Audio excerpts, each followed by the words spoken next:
এই 11:30, এখন কটা বাজে? সবাই করি দেখেন, 11:45 বাজে।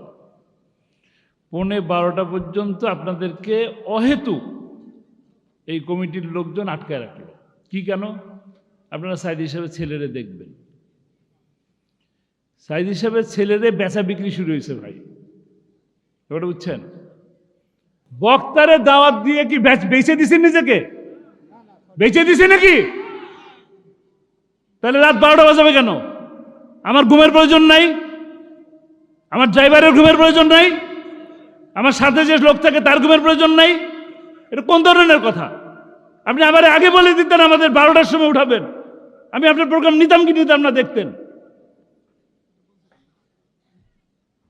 ভাই, উপস্থিত জনতা, আমার প্রিয় কুষ্টিয়ার ভাইরা, আপনাদের কাছে আমি করজোরে ক্ষমা চাচ্ছি, করজোরে ক্ষমা চাচ্ছি। আমার যদি বেয়াদবি হয়ে থাকে আমাকে আল্লাহর হস্তে মাফ করবেন। কোনো শর্ত টর্ত নাই, এই শর্তের কারণে মাফ করবেন তা না, আল্লাহর হস্তে মাফ করবেন। এই মাহফিল কমিটির কাছ থেকে 1 পয়সা নেই, ঠিক আছে? 1 পয়সা নেই। এই মাহফিল কমিটির সাথে আমার 1 পয়সার কোনো কন্ট্যাক্টও হয় নাই। রেকর্ড যারা আছে রেকর্ড করে রাখবেন, কোনো কন্ট্যাক্ট হয় না, কন্ট্যাক্ট করিও না। আমার বাবু কন্ট্যাক্ট করে নাই, আমিও কোনো কন্ট্যাক্ট করে কাজ করি না। আপনারা আল্লামা সাঈদীকে ভালোবাসেন, আপনাদের ভালোবাসার মূল্য জানি। আপনারা অসম্ভব শ্রদ্ধা করেন, ভালোবাসেন। আপনাদের প্রতি আমার অনেক অনেক কৃতজ্ঞতা। জীবনের সমস্ত কিছু বিলায় দেওয়ার জন্য প্রস্তুত আছি, কারণ আপনারা আল্লামা সাঈদীকে ভালোবাসছেন, আমার বাবাকে ভালোবাসছেন। এই কারণে আমার গোটা বাংলাদেশের ধর্মপ্রাণ প্রত্যেকটা মানুষকে ভালোবাসি। আপনাদের চোখের পানি আমি দেখছি। আপনারা আমার পিতাকে মিথ্যা মামলা দিয়ে গ্রেপ্তার করার কারণে আপনারা রক্ত দিছেন, জীবন দিছেন, দোয়া করছেন, এটা আমি জানি। আপনাদের প্রতি আমার সেই শ্রদ্ধা আছে, ভালোবাসা আছে। আমি তো ভাই ওয়াজ করি না, ওয়াজ আমার কাজ না। আপনারা সাঈদ হিসাবে ছেলেরে দেখতে চান, এই কারণে আসছে, অন্য কোনো কারণ নাই। আমি গত 2 মাস ধরে আমার পরিবারের সময় দিতে পারতেছি না। আমার মা অসুস্থ, যাইতে পারতেছে না। আমার স্ত্রী অসুস্থ, আমি ডাক্তার দেখাইতে যেতে পারতেছি না।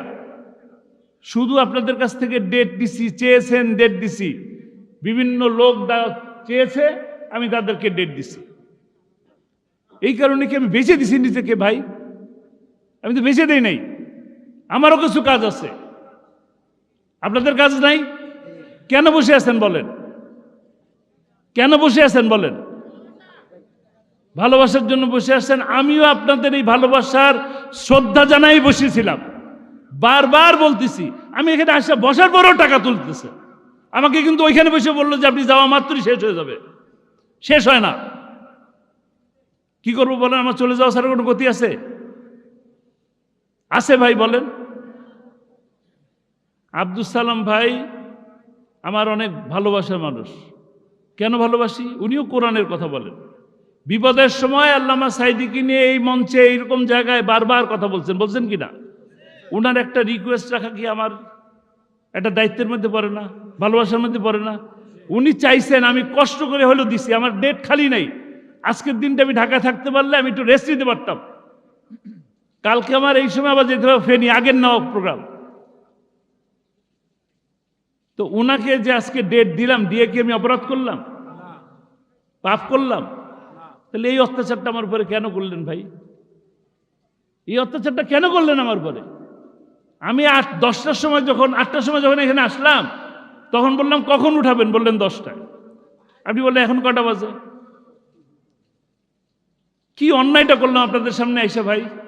ভাই, আমি আমার কিছু বলার নেই। আমি বারবারই আপনাদের এই মাহফিল কমিটির আব্দুর রহমান সাহেব আছেন, ওনাকে আমি বললাম, ভাই আমার কিন্তু কথা বলার মতন কোনো মুডও নাই। আমি যা যদি বলি তো খারাপ কথা এসে যাবে, রাগের কথা চলে আসবে। উনি বললেন আপনি যা বলেন স্টেজে বসে বললেন।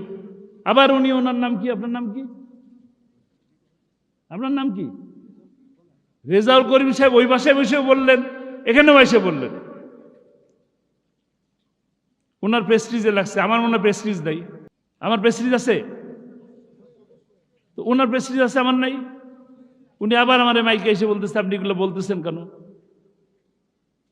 বলতেছি কারণ আমি তো চলেই গেছিলাম, আমি তো আপনার সাইডে আসি নাই। আপনারা ধরে নিয়ে আসলেন কেন? এই কথাগুলো বলার জন্যই আসছি ভাই। আপনারা আল্লাহর হস্তে রাত 12টা পর্যন্ত বসে থাকেন না, কোনো ফায়দা হবে না। কোরআনের কথা 10টা পর্যন্ত শুনেন, কারণ ফজরের নামাজটা পড়ার আর সুযোগ থাকে না। থাকে? এই কথা শুনে কি লাভ হবে যদি ফজর নামাজটা না পড়েন? দয়া করে, মেহেরবানি করে আপনারা আমাকে মাফ করে দিয়েন, আমি ভুল করে ফেলছি এসে। আপনাদের ফজরের নামাজ আমি নষ্ট করতে চাই না। যারা অপেক্ষায় ছিলেন তারা দয়া করে আমাকে মাফ করে দিবেন। আপনারা যার যার মতন দোয়ার মধ্যে শামিল হন। আমি আপনাদের কাছ থেকে বিদায় নিচ্ছি। আসসালামু আলাইকুম রহমতুল্লাহ।